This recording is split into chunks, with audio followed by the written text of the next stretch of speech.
Welcome to the Autodromo Hermanos Rodriguez, named after the brothers whose idea for a race in Mexico was so compelling that it got presidential approval. And we're glad it did. Welcome along to the Mexico City Grand Prix.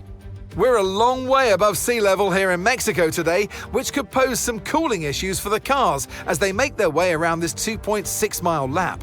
17 corners with top speeds in excess of 220 miles per hour, and watch out for potential overtaking into turns 1 and 4.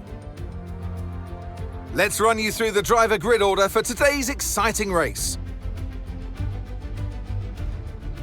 What a qualifying yesterday for George Russell. He'll start today's race from pole position, edging out Max Verstappen, who'll start from P2. Considering the rest of the grid, we have Norris, Antonelli, Yuki Tsunoda and Leclerc, Piastri, Hamilton, Sainz and Lance Stroll, Fernando Alonso, Hadjar, Alex Albon and Lawson, Bortoleto, Colapinto, Pierre Gasly and Nico Hülkenberg. Behrman and Esteban Ocon lines up at the back of the grid. With preparations almost complete, let's head down to the track.